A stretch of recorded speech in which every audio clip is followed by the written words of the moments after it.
Hello Magic Makers, welcome to Storytime with Mombierella. This is a young adult fiction and may be inappropriate for some younger viewers.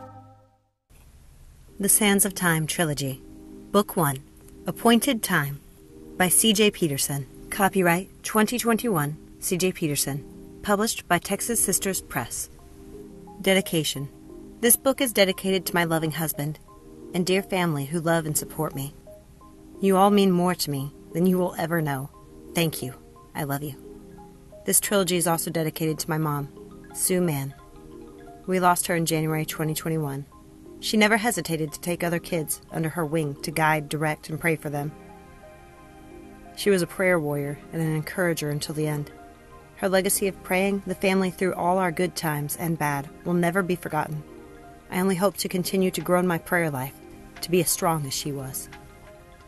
Mom, you are loved and missed. But we all know you're up in heaven, making sure to keep an eye on all of us. A portion of the proceeds from this series go to Dare to Dream, Dallas, Texas. Their mission, to pick up the broken pieces of the lives of wounded youngsters in group homes, shelters, and detention centers, and orphanages, by providing life skills, education, and ministry through role model speakers, cultural experiences, art, music, and dance, and one-on-one mentoring.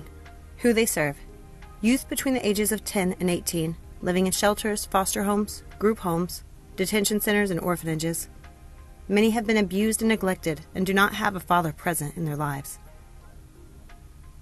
Partnerships have been developed with juvenile developments, state youth commissions, youth shelters, group homes, and orphanages. To learn more about J Peterson, you can find her online at cjpetersonwrites.com. While the stories are fiction, the journey is real. Chapter 1, Part 1. The two most important days in our life are the day you are born and the day you find out why.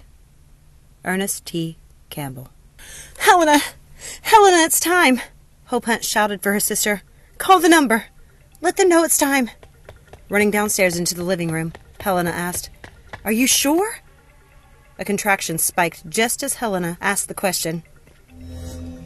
It was intense. Hope could not form a thought or speak a word. The piercing pain started from her mid-back and then screamed around to the front. The sheer velocity in which the contractions hit shocked and stunned her. Helena grabbed her phone, quickly dialing the number for the clinic. She had her doubts, but those at the clinic always seemed to come through. With all the testing and experimental treatments Hope went through to become pregnant, she knew it would be worth it to hold the next generation in her arms. Ah! Hope screeched as she dropped to the ground on her hands and knees. She looked down and cried out for help as blood seeped through her sweatpants. Helena! Hope breathed heavily. She rolled over, grabbing her stomach. Helena, help me! Tears poured down her cheeks. Her body shook uncontrollably.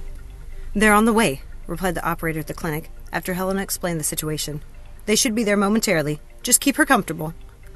"Yes, ma'am," Helena said into the phone that was tucked between her neck and shoulder, while she finagled her way behind Hope to hold her. "Hold on, Hope. They're coming," she said to her younger sister. "Just hold on." "I'm bleeding," she said, panting in agony. My chest hurts. Oh, my head." "They're on the way," Helena said calmly, trying not to let her sister know how much panic churned through every muscle in her body. Listening to instructions the operator gave her, and briefly answering those questions asked, Helena functioned on automatic. "Holly. Name the baby Holly," Hope said, and let out a yell as the pain spiked again. "Promise me," she said through gritted teeth. "Promise me you'll name her Holly." "What if it's a boy?" Helena asked, waiting for Hope's pain to release. "No," Hope panted, the pain finally subsiding enough for her to speak. "No, it's a girl. Helena, the room's spinning. I don't feel right. Something's wrong. There's too much pain." "Just breathe like we learned in class," Helena coaxed, stroking Hope's strawberry blonde wavy hair. "Come on, you can do this." "My arm hurts," Hope said, grabbing her left arm. "What did you say?" Helena asked. She was momentarily distracted by the instructions being given by the operator. "Arm hurts." She grabbed her head and screamed in pain and agony. "Head," she screeched, blood oozing from her eyes, nose, ears, and mouth. "Hope, talk to me," Helena begged. Hope did not say another word. Her arms collapsed as she closed her eyes, shallow breathing. "Hope!" Helena yelled. "Hope!" "What's going on, ma'am?" the operator asked. "Hope!" Helena's heart raced. "Hope, please!" Helena dropped the phone and eased Hope to the ground, tapping Hope's cheek. Helena yelled, "Hope! Oh, please, hurry! She's not waking up!" Hearing the sirens, Helena screamed so the operator could hear her. "They're coming! I can hear them!" "Just hold on, ma'am. They're almost there." The operator's voice came through the dropped phone calmly. "Is she awake yet?" "No!" Helena's tears crawled down her cheeks. "She's not moving. There's so much blood!"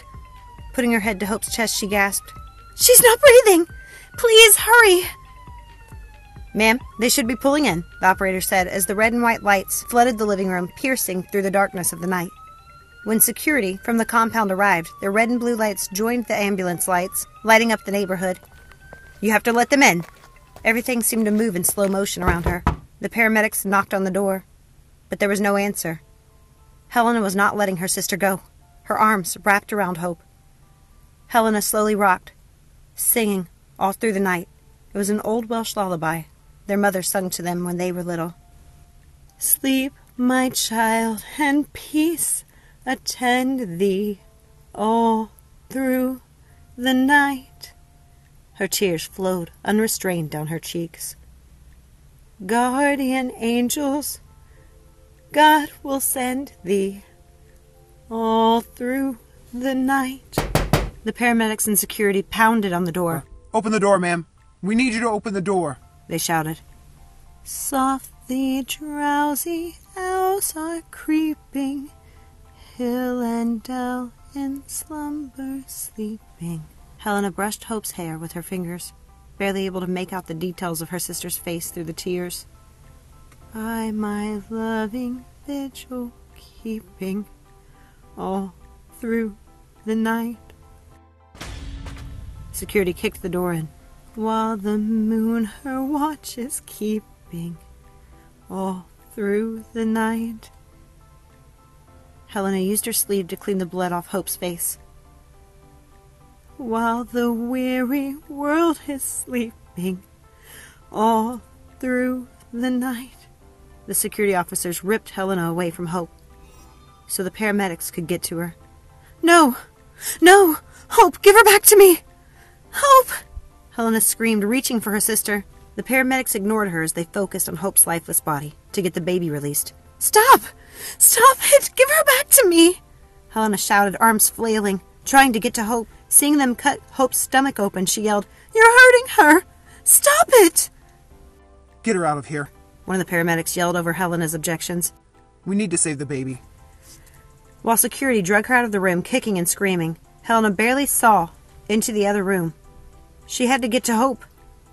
"I need to see her! Let me go! I mean it! Let me get to my sister!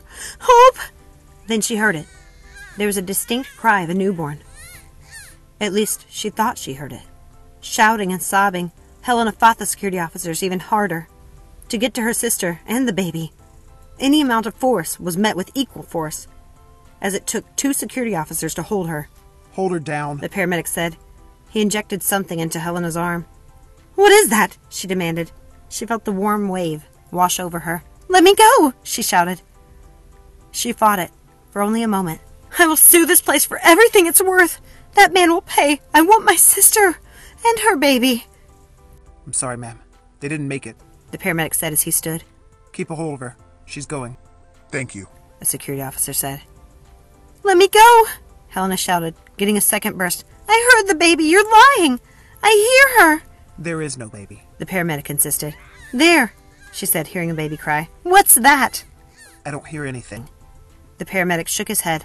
As Helena's eyes closed and her head dropped to the side, he said, "She's done. Come on, Sam. Let's load everyone up and get them to the clinic." Helena swore she heard a baby cry. The world spun around her in a blur. Was it real? Which portions were real? Would she wake to find this nightmare was not real? Did Hope's baby live? Or did she die with Hope? Please come back next time for more. If you haven't had a chance to yet, please take a second, hit that thumbs up, comment down below, say hello, subscribe, and turn on that notification bell as well. And share with a friend who'd like to hear these stories. And if you'd like to help me continue to do these readings, make sure to check out my social media links and Patreon page down below. Thank you very much. Love you guys. Remember, let it go and keep moving forward. Have a magical day. See you next time. Bye.